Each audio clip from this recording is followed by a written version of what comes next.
Food subsidy +3.03% ആയിട്ട് വർദ്ധിപ്പിച്ചിട്ടുണ്ട്. Food subsidy, അതായത് വർധന ഉണ്ടാക്കിയിട്ടുണ്ട്. അത് തീർച്ചയായിട്ടും നല്ലതാണ്.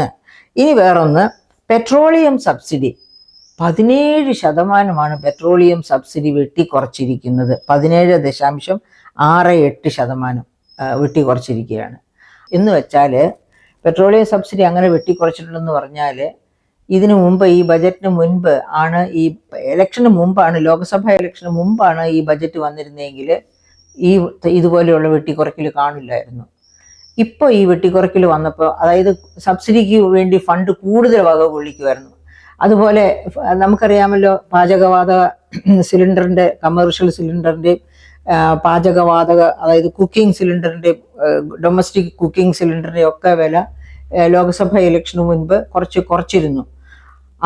അതുപോലെ തന്നെ കൂടുതൽ കുറച്ചേനെ ഈ ബജറ്റിന് തൊട്ട് ശേഷം ഒരു ലോക്സഭ ഇലക്ഷൻ വരികയായിരുന്നെങ്കിൽ. വോട്ട് പിടിക്കുക എന്നുള്ളതാണ് ഗവൺമെൻറ്റുകളുടെ തന്ത്രം.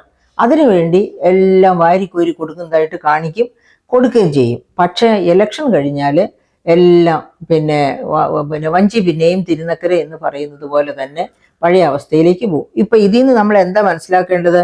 17.68% കുറവാണ് പെട്രോളിയത്തിനുള്ള സബ്സിഡിയിൽ വരുത്തിയിരിക്കുന്നത്.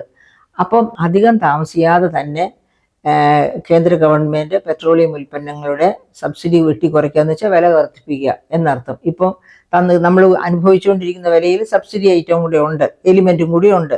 ആ സബ്സിഡി ഈ പറഞ്ഞ കണക്ക് വെട്ടിക്കുറയ്ക്കും. പല ഘട്ടങ്ങളിലായിട്ട് ഈ 17-18% വെട്ടിക്കുറവ് ഉണ്ടാക്കും. അങ്ങനെ ഉണ്ടാകുമ്പോഴത്തേക്കും അതനുസരിച്ച് വീണ്ടും ഒരു പക്ഷേ 107, 110 എന്നൊക്കെ രീതിയിൽ പെട്രോളിൻ്റെ ഡീസലിൻ്റെ ഒക്കെ വില ഉയർന്നു പോയാൽ നാം അത്ഭുതപ്പെടേണ്ട. അതിനുള്ള പിന്നെ ഇൻഡിക്കേറ്റേഴ്സാണ് ഈ സബ്സിഡിയിൽ വരുത്തിയിരിക്കുന്ന കട്ടിംഗ് ആയിട്ട് ബജറ്റ് രേഖപ്പെടുത്തുന്നത്. എൻ്റെ പ്രിയപ്പെട്ട സുഹൃത്തുക്കളെ ഓർത്തിരിക്കുക.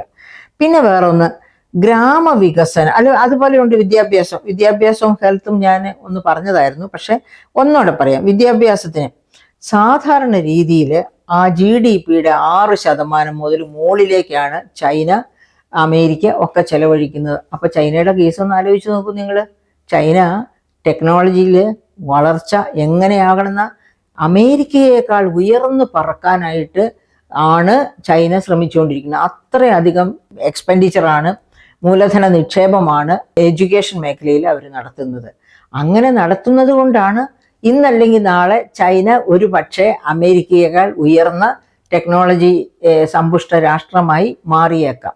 അപ്പോൾ അങ്ങനെ ചെലവഴിക്കുന്നു. അതുപോലെ അമേരിക്കയും അതുപോലെ 6% കൂടുതൽ GDPയുടെ എഡ്യൂക്കേഷൻ മേഖലയിൽ ചെലവഴിക്കുന്നത് കൊണ്ടാണ് അവരും ഇതുപോലെ ഒന്നാമത് നിൽക്കുന്നത്. ടെക്നോളജിയുടെ വികസനത്തിൽ നാളിതുവരെ അമേരിക്ക 1-ാം സ്ഥാനത്താണ്. അമേരിക്ക കടത്തിവെട്ടാനുള്ള ചൈനയുടെ താല്പര്യത്തെ സപ്രസ് ചെയ്ത് നിർത്താനുള്ള എല്ലാ ശ്രമങ്ങളും അമേരിക്ക നടത്തുന്നുമുണ്ട്. അപ്പോൾ അങ്ങനെ എഡ്യൂക്കേഷന് ഊന്നൽ കൊടുക്കേണ്ട ഇനി വരുന്ന നാളുകൾ ഓർക്കണം. AI യുഗമാണ്. നിങ്ങൾ ആ ബജറ്റ് സ്പീച്ച് എടുത്തു നോക്കുക. ബജറ്റ് അറ്റ് എ ഗ്ലാൻസിൽ തന്നെയുണ്ട്. AI വികസനത്തിന് 500 കോടി രൂപയാണ് ഇന്ത്യ പോലെയുള്ള ഒരു രാജ്യത്ത് പിന്നെ ബജറ്റിൽ വക കൊള്ളിച്ചിരിക്കുന്നത്. ആർട്ടിഫിഷ്യൽ ഇൻ്റലിജൻസ് ആണ് ഞാൻ പറഞ്ഞത്.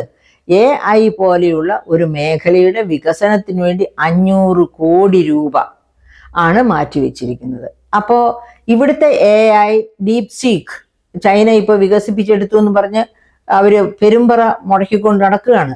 അപ്പോൾ അതായത് ഞങ്ങൾ അമേരിക്കയുടെ ഒപ്പമാകാൻ പോകുന്നു AI കാര്യത്തിൽ എന്ന് പറഞ്ഞാണ് ഇവർ പെരുമ്പറയടിക്കുന്നത്.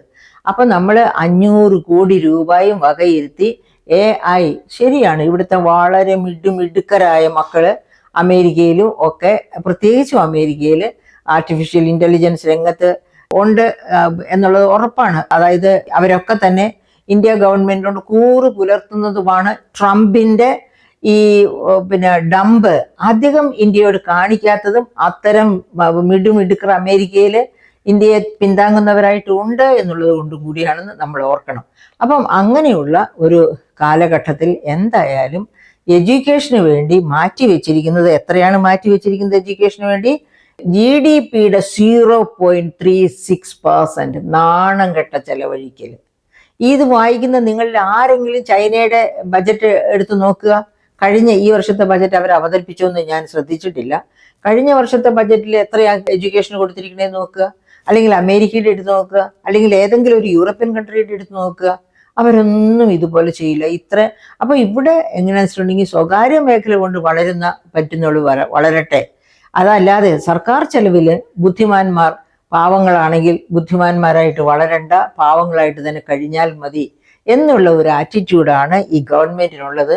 അതുകൊണ്ടാണ് ഇത്ര മോശം വകയിരുത്തൽ വിദ്യാഭ്യാസത്തിന് വകയിരുത്തിയിരിക്കുന്നത്. പക്ഷേ ഈ 0.36% എന്ന് പറയുമ്പോഴും അത് ടോട്ടൽ എക്സ്പെൻഡിച്ചറിന്റെ 12% ഉണ്ട് കേട്ടോ. അതായത് മൊത്തം ചെലവിന്റെ 12% ഉണ്ട്.